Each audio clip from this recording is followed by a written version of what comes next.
Out of all the literature in books on Islam, science, psychology, history, poetry that I've ever read, listened to, or learned about, nothing matched the writings of Khalil Gibran. Khalil Gibran was born a Muslim in Bashari, Lebanon, on January 6, 1883 AD, and died on April 10th, 1931 AD. In order to rekindle the great writings of this man, I've decided to take excerpts from one of his works and put it into this book, which I call The Message. This book is not a revelation.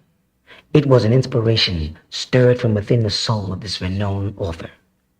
Khalil Gibran's pen was guided by the masters, for the wisdom which flowed through him when he wrote is not found on this earthly realm. His inspirational writings came during a time when Muslims were in need of spiritual upliftment. As a Muslim, he witnessed cruel killings and murderings amongst his own people. He also witnessed the division of Islam into sects, which were ruled by men's opinions, not the words of Allah subhanahu wa ta'ala.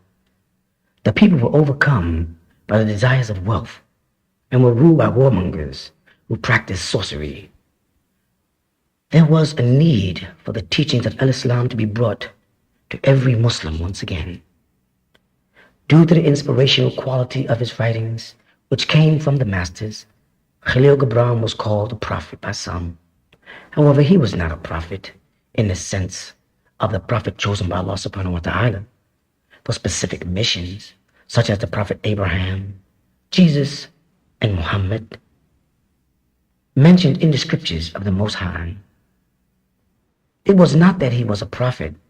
He was merely saying, if a prophet could speak with you on various subjects, this is what he would say. And this would be the wisdom which he would pass on to you. The wisdom which I found in his writings is what I now pass on to you. The book entitled The Message will give guidelines for everyday living for Ansars and the Ansarullah community around the world. It gives you an attitude on subjects such as love, marriage, children, beauty and religion, and etc., which you should instill in your hearts and minds and pass on to your children.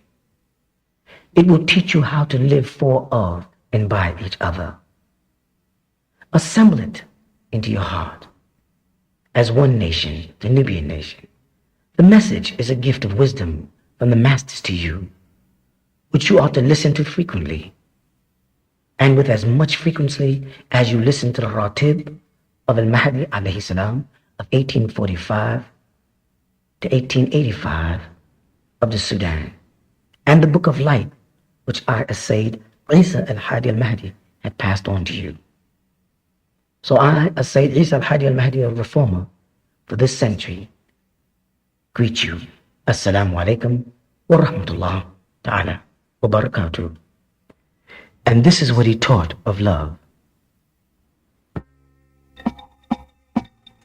When love beckons to you, follow him, though his ways are hard and steep. And when his wings unfold, you yield to him. Though the sword hidden amongst his opinions may wound you. And when he speaks to you, believe in him. Though his voice may shatter your dreams as the north winds lay waste the garden. For even as love crowns you, so shall it crucify you. Even as he is for your growth, so is he for your pruning. Even as he ascends to your heights and caresses your tender branches that quiver in the sun, so shall he descend to your roots and shake them in their cling to the earth. Like sheaves of corn, he gathers you unto himself. He thrashes you to make you naked. He sifts you to free you from your husk. He grinds you till you are pure. He kneads you until you are pliant. And then he assigns you to his sacred fire, that you may become sacred bread for Allah's sacred feast. All these things shall love do unto you, that you may know the secret of your heart, and in that knowledge become a fragment of life's heart. But in your fear, you would seek only love's peace and love's pleasure. Then it is better for you that you cover your nakedness and pass out of love's thrashing floor into the seasonless world where you shall laugh, but not all of your laughter, and weep, but not all of your tears. Love gives not but of itself, and takes not but from itself. Love possesses not, nor would it be possessed, for love is sufficient unto love.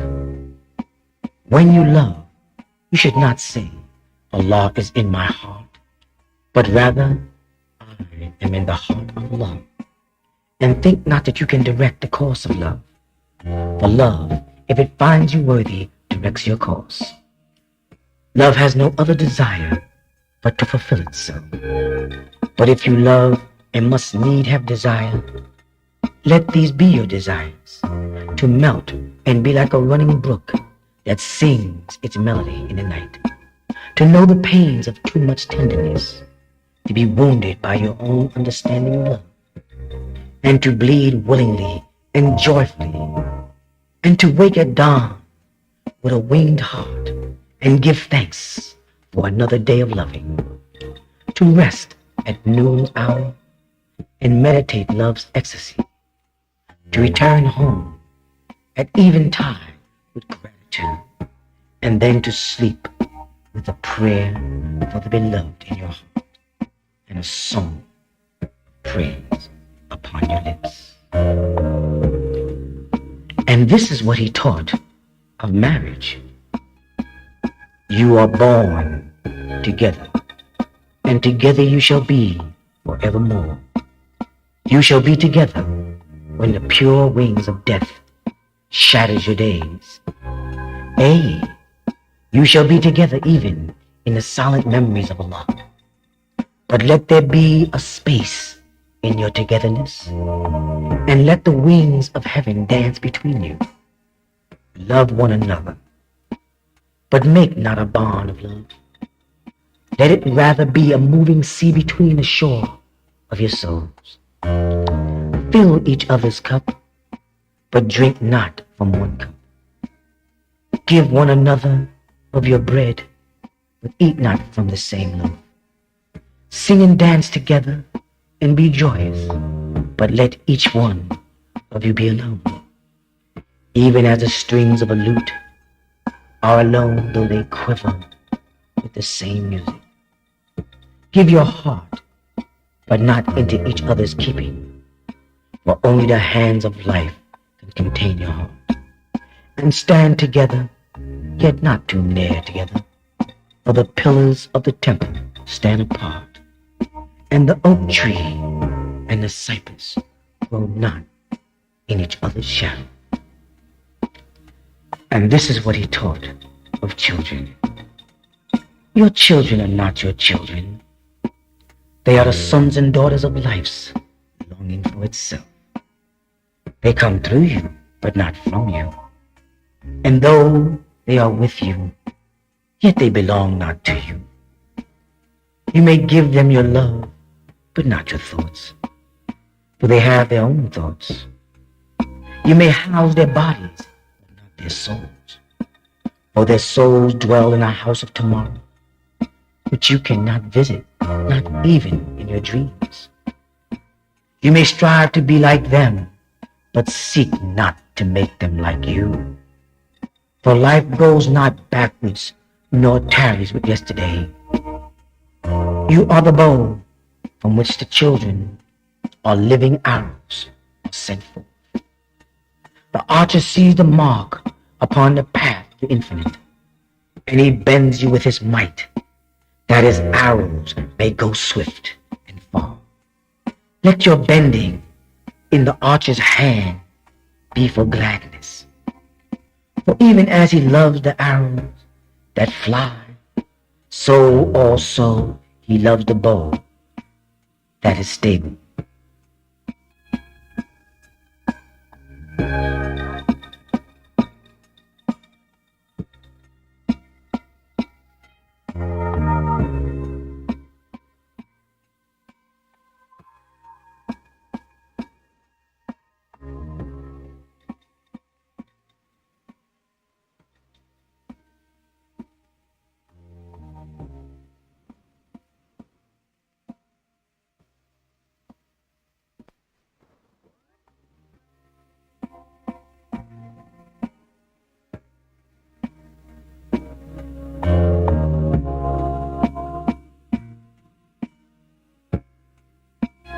And this is what he taught the wealthy of giving. You give but little when you give of your possessions. It is when you give of yourself that you truly give. For what are your possessions but things you keep and guard for fear you may need them tomorrow? And tomorrow, what shall tomorrow bring? To the overprudent dog, burying bones in the trackless sands as he follows the pilgrims to the holy city of Mecca. And what is fear of need but need itself? And is not dread of thirst when your well is filled? Thirst is that is unquenchable.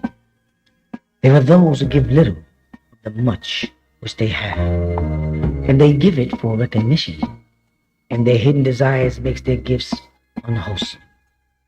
And there are those who have little and give it all. These are the believers in life, and the boundaries of life, and their coffer is never empty.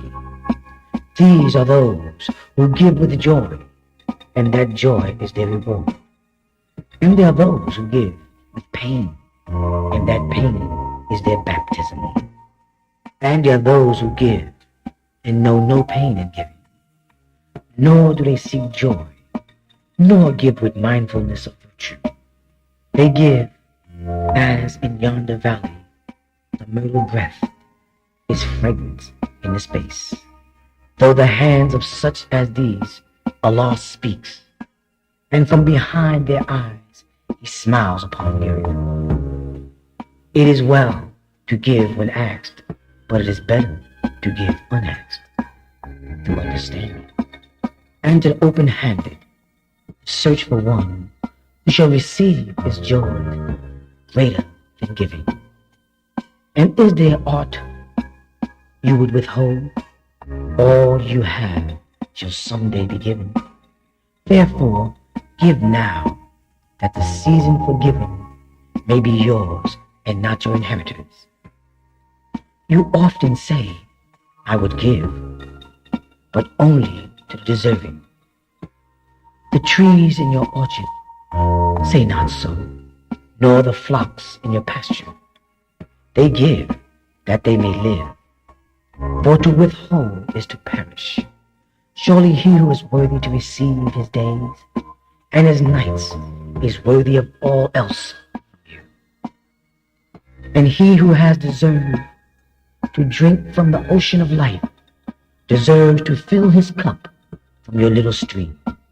And what desert greater shall there be than that which lies in the courage of the confidence, nay, the charity of receiving? And who are you that men should rend their bosom and unveil their pride, that you may see their worth naked and pride unabashed? See first that you yourself deserve to be a giver and an instrument of giving, for in truth it is life that gives unto life, while you who deem yourself a giver are but a witness.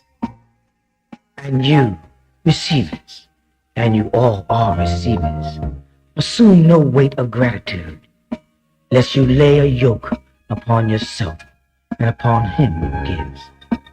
Rather raise together with the giver on his gifts as on wings. For to be over-mindful of your debt is to doubt his generosity, who has the free-hearted earth for his mother and Allah for father. This is what he taught the farmer of eating and drinking. Would that you could live on the fragrance of the earth, and like an air plant be sustained by the light. But since you must kill to eat, and rob the newly born of its mother's milk to quench your thirst, let it then be an act of worship. And let your board stand an altar on which the pure and the innocent of forest and plain are sacrificed for that which is purer and still more innocent in man. When you kill a beast, say to him in your heart, By the same power that slays you, I too am slain, and I too shall be consumed. For the Lord that delivers you unto my hands shall deliver me into the mightier hand. Your blood and my blood is naught but the sap that feeds the tree of heaven. And when you crush an apple with your teeth, say to it in your heart, your seed shall live in my body, and your buds of your tomorrow shall blossom in my heart, and your fragrance shall be my breath, and together we shall rejoice through all the seasons. And in the autumn, when you shall gather the grapes of your vineyard, for the winepress, say in your heart, I too am a vineyard, and my fruit shall be gathered from the winepress. And like new wine, I shall be kept an eternal vessel. And in winter, when you draw the wine, let there be in your heart a song for each cup, and let there be in the song a remembrance for the autumn day, and for the vineyard, and for the winepress. Then a plowman said, speak to us of work. And he answered, saying, you work that you may keep peace with the earth and the soul of the earth. For to be idle is to become a stranger unto the seasons, and will step out of life's possession, and march in majesty and proud submission towards the infinite. When you work, you are a flute through whose heart the whispering of the hour turns to music. Which of you would be a reed, dumb and silent, when all else sings together in unison? Always you have been told that work is a cause of labor, a misfortune. But I say to you that when you work, you fulfill a part of earth's further dreams, assigned to you when that dream was born. And in keeping yourself with labor, you are in truth loving life. And to love life through labor is to be intimate with life's innermost secrets. But if you in your pain call birth an affliction, and the support of the flesh a curse, written upon your brow, then I answer the naught but the sweat of your brow shall wash away that which is written. You have been told also that life is darkness, and in your weariness you echo what was said by the weary. And I say that life is indeed darkness, save when there is urge, and all urge is blind, save when there is knowledge, and all knowledge is vain, save when there is work, and all work is empty, save when there is love. And when you work with love, you bind yourself to yourself, and to one another, and to Allah. And what is it to work with love? It is to weave the cloth with thread drawn from your heart, even as if your beloved were to wear that cloth. It is to build a house with affection, even as if your beloved are to dwell in that house. It is to sow seed with tenderness and reap the harvest with joy, even as if your beloved were to eat the fruit. It is to change all things you fashion with a breath of your own spirit, and to know that all the blessed dead are standing about you and watching. Often have I heard you say, as if speaking in sleep, he who works in marble and finds the shape of his own soul is the stone, is nobler than he who plows the soil, and he who seizes the rainbow to lay it on a cloth in the likeness of man is more than he who makes the sandals for our feet. But I say, not in sleep, but in overwakefulness of the noontide, that the winds speak no more, sweetly to the giant oaks.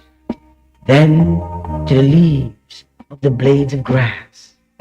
And he alone is great, who turns the voice of the wind into the song made sweeter by his own loving. Work is love made visible. And if you cannot work with love, but only with distaste, it is better that you should leave your work and sit at the gate of the temple and take alms of those who work with joy. But if you bake bread with indifference, you bake a bitter bread that feeds but half man's hunger.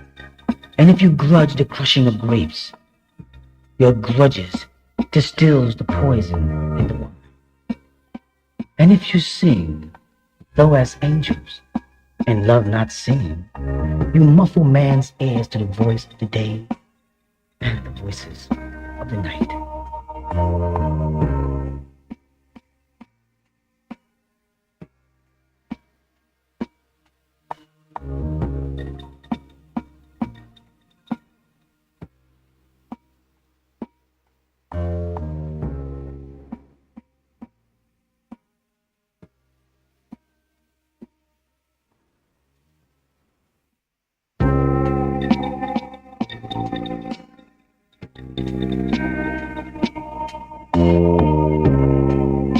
This is what he taught all of them of good and of evil. Of the good in you I can speak, but not of the evil. For what is evil but good, tortured by its own hunger and thirst? Verily, when good is hungry, it seeks food, even in a dark cave. And when it thirsts, it drinks, even of dead waters. You are good when you are one with yourself. Yet, when you are not one with yourself, you are not evil. For a divided house is not a den of thieves. It is only a divided house. And a ship without rudder may wander aimlessly amongst the perilous isles, yet sink not to the bottom. You are good when you strive to give of yourself, yet you are not evil when you seek gain for yourself. For when you strive to gain, you are but a root that clings to the earth and sucks at her breast. Surely the fruit cannot say to the root, be like me, ripe and full and ever giving of your abundance. For to the fruit, giving is a need, and receiving is a need to the root. You are good when you are fully awake in your speech. Yet you are not evil when you sleep while your tongue staggers without purpose. And even stumbling speech may strengthen a weak tongue. You are good when you walk to your goal firmly and with bold steps. Yet you are not evil when you go thither limping. Even those who limp go not backward. But you who are strong and swift, see that you do not limp before the lame, deeming its kindness. You are good in countless ways, and you are not evil when you are not good. You are only loitering and slogged. Pity that the stags cannot teach swiftness to the turtle. In your longing for your giant self lies your goodness, and that longing is in all of you. But in some of you, that longing is a tyrant rushing with might into the sea, carrying the secrets of the hillside, and the songs of the fathers. And in others, it is a flat stream that loses itself in angles and bends and lingers before it reaches the shore. But let not him who longs much say to him that longs little, wherefore are you slow and halting? For the truly good asks not the naked, where is your garment? Nor the houseless, what has befallen your house? And this is what he taught the religious man of prayer.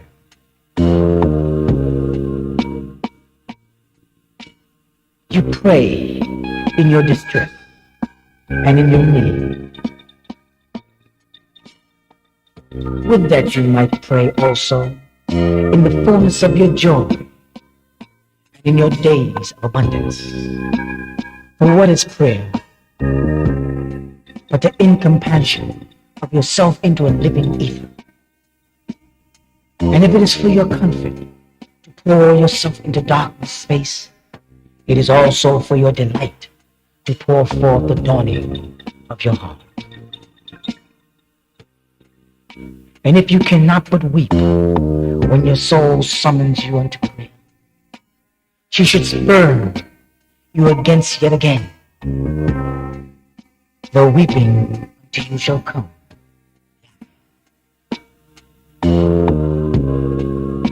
When you pray, you raise to meet in the air those who are praying at that very hour, and whom save in prayer you may not meet. Therefore, let your visit to the house of prostration, invisible for naught, but ecstasy and sweet communion. For if you should enter the house of prostration for no other purpose than asking, you shall not receive. And if you should enter into it, humble yourself, you shall not be lifted. Or even if you should enter into it to beg for the good of others, you shall not be heard. It is enough that you enter the house of prostration invisible. I cannot teach you how to pray in words. Allah listens not to your words, save when He Himself utters them through your lips. And I cannot teach you to pray of the sea, and of the forest, and of the mountains. But you, who are born of the mountain, and of the forest, and of the sea, can find their prayer in your heart. And if you but listen to the stillness of the night, you shall hear them saying in silence, O Allah, who are our wings? It is thy will in us that willeth. It is thy desire in us that desire. It is thy urge in us that would turn our nights which are thine into days which are thine also. We cannot ask thee for aught, for thou knowest our needs, even before they are born in us. Thou art our need, and in giving us more of thyself, thou givest us all. This is what he taught the recluse of pleasure. And he answered, saying, pleasure is a freedom song, but it is not freedom. It is the blossoming of your desire, but it is not their fruit. It is a depth calling unto height, but it is not the deep nor the high. It is a cage taking wings, but is not space encompassed.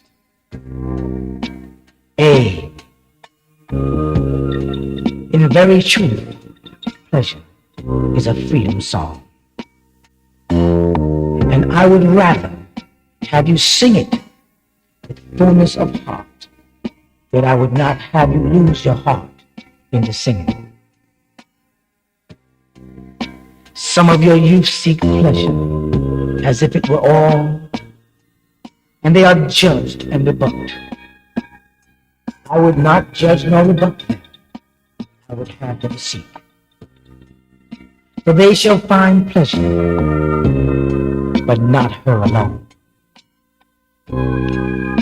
7 are her sisters, and the least of them is more beautiful than pleasure.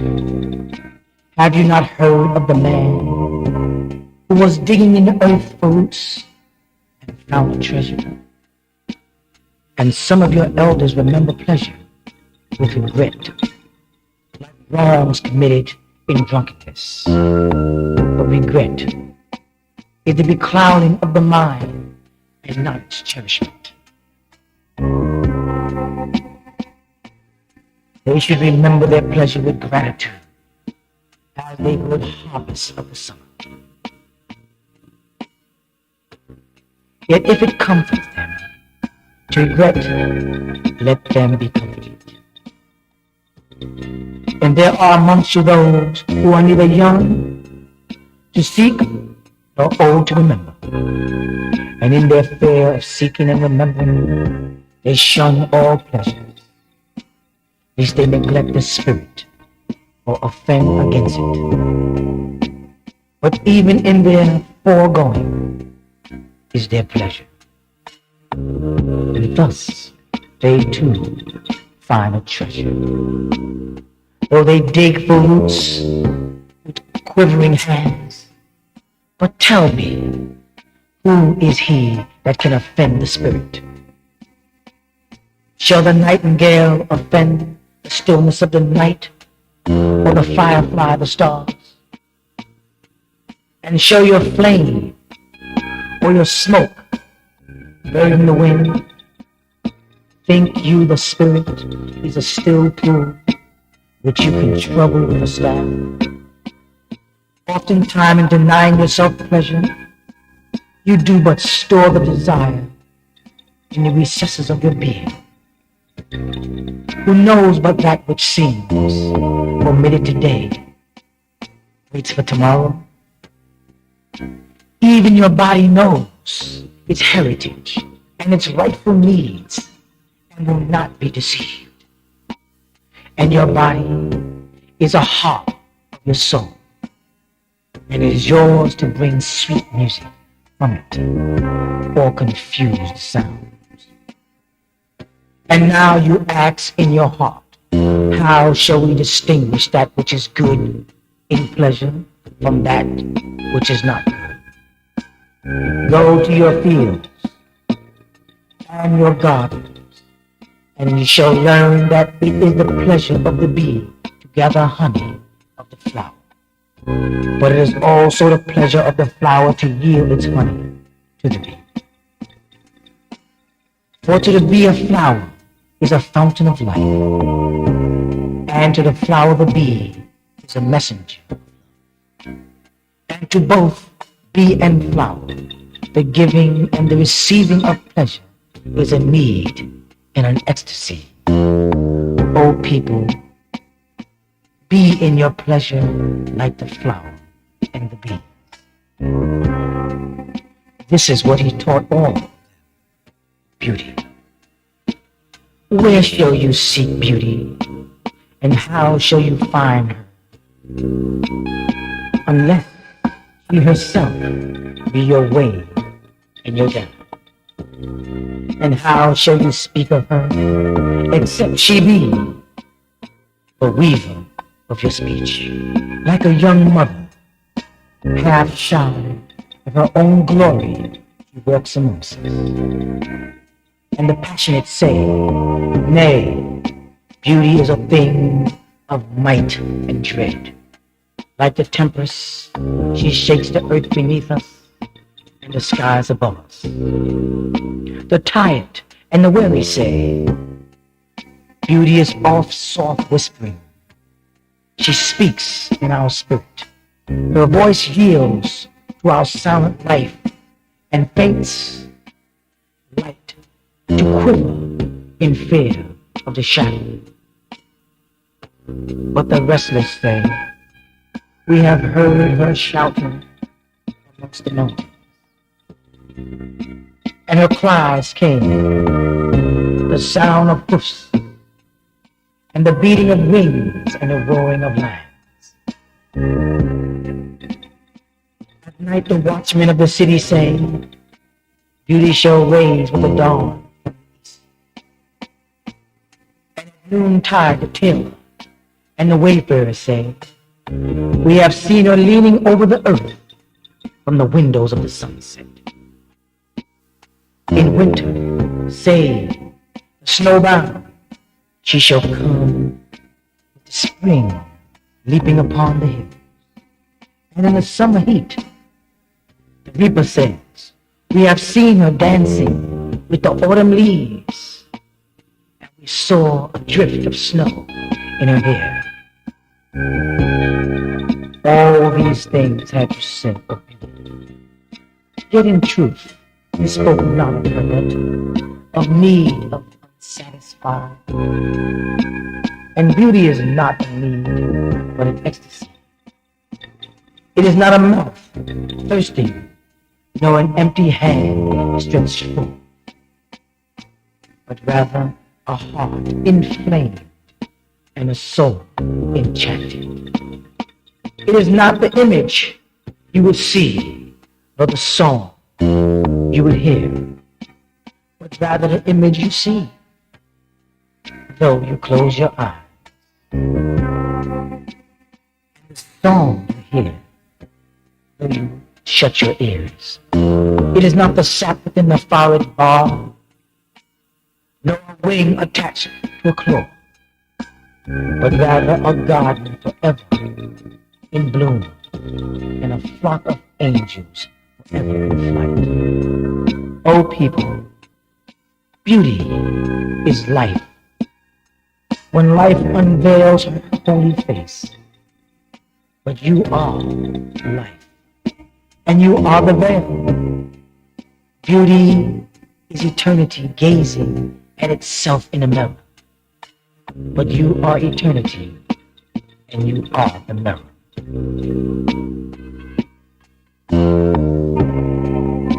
This is what he taught the old men of religion. Have I spoken this day of aught else? Is not religion all deeds and all reflection, and that which is neither need nor reflection, but a wonder and a surprise, even springing in the soul, even while the hand hew the stone or tend the lure. Who can separate his faith from his actions, or his belief from his accusations? Who can spread his hour before him, saying, this for Allah, and this for myself, this for my soul, and this other for my body? All your hours are wings that beat through space from self to self. He who wears his morality, but as his best garment, will better naked. The wind and the sun will tear no holes in his skin. And he who defines his conduct by ethics imprisons his songbird in a cage. The freest song comes more through bars and wires, And he to whom worshiping is a window to open but also to shut has not yet visited the house of his soul, whose windows are from dawn to dawn. Your daily life is your temple and your religion. Whenever you enter into it, take with you your own. Take the purge and the forge and the mallet and the lute. The things you have is necessary for the light. For the rival, you cannot rise above your achievements, nor fall lower than your failures. And take with you all men. For in adoration, you cannot fly higher than their hopes, nor humble yourself lower than despair. And if you would know Allah, be not therefore a solver of riddles. Rather look about, and you shall see him playing with your children. And look into space, and you shall see him walking in the clouds, stretching his arms into the lightning and descending into rain. You shall see him smiling in flowers, then raising and waving his hands in trees. This is what he taught all of them of death. You would know the secrets of death, but how shall you find it unless you seek it in the heart of life? The owl whose night-bound eyes are blind unto the day cannot unveil the mysteries of light.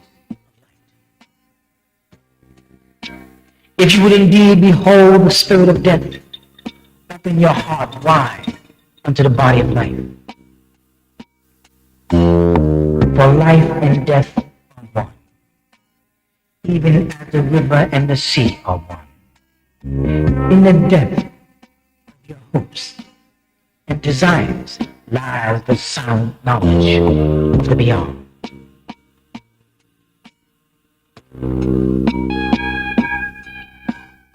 And like seeds dreaming beneath the snow, your heart dreams of spring. Thus, the dreams, for in them is hidden the gate of eternity. Your fear of death is but a trembling of the shepherd when he stands before the king, whose hand is to be laid upon him in honor. Is the shepherd not joyful beneath his trembling, that he shall wear the mark of the king? Yet is he not more mindful of his trembling? For what is it to die, but to stand naked in the wind and to melt into the sun? And what is it to cease breathing, but to free the breath from the restless time, that it may raise and expand and seek Allah in comfort? Only when you drink from the river of silence shall you indeed sing. And when you have reached the mountaintop, then shall you begin to climb. And when the earth shall claim your limbs, then shall you truly dance.